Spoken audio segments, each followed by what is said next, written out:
আমাদের সমাজে অনেক বাবা মায়ে আছে মেয়ের সংসারে অশান্তি জেনেও জোর জবরদস্তি করে অনেক বিচার আচার করে রেখে আসে, সংসার করো না হলে সমাজের মানুষ কি বলবে। অথচ সেই মেয়েটা যখন অসহ্য হয়ে নিজে নিজে মারা যায় তখন তাদের আফসোসের শেষ থাকে না।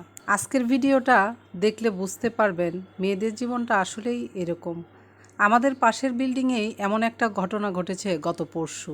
কপাল ভালো মেয়েটার যে সে মারা যায়নি, পাশের ছাদের থেকে একজন দেখে ফেলায় মেয়েটা বেঁচে গেছে।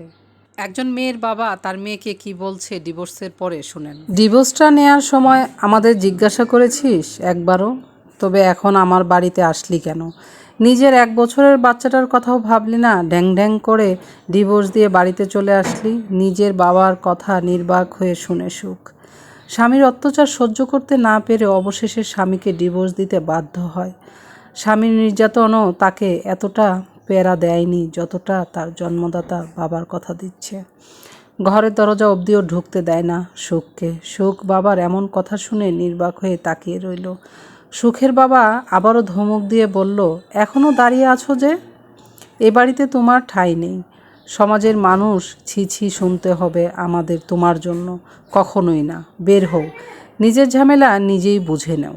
সুখ বাবার এমন আচরণে স্তব্ধ। বুঝতে পেরেছে এ ঘরে তার আর ঠাঁই হবে না। দূরে দাঁড়ানো মায়ের দিকে চাইল। মা আঁচলে মুখ গুজে কাঁদছে। মায়ের দিক থেকে চোখ ফিরিয়ে সুখ আবার বাবার দিকে তাকিয়ে বলল, সেদিন যদি একবার সরকারি চাকরিজীবী ছেলে না খুঁজে ভালো ছেলে খুঁজতে আমার জন্য, তবে তোমার এই চৌকাঠে আমার 1 বছরের সন্তানকে নিয়ে দাঁড়াতে হতো না। আজকের মতন সেদিন যদি আমার ব্যাপারটা আমাকে একবার বুঝে নিতে দিতে, তবে আমার রৌদ্রকে হারাতে হতো না। আমার শরীরে বেঈমানের তকমা লাগিয়ে কেউ প্রমাণ দিত না। বাবা, তুমি আমাকে জন্ম দিয়ে জন্মদাতা হয়েছ, কিন্তু বাবা হতে পারোনি। আমার মা সবসময় তোমার সংসারে চুপ করেছিল, আমাদের চুপ করিয়ে রেখে জীবনটা শেষ করে দিল। থাক বাবা, তবে বিদায় নিলাম আমি। সুখ, আমিও যাব। দাঁড়া। নিজের মায়ের কথায় থমকে যায় সুখ। সুখের মা তার স্বামীর উদ্দেশ্যে বলল, সারা জীবন তুমি মেয়ের 2 চোখের সহ্য করতে পারতে না।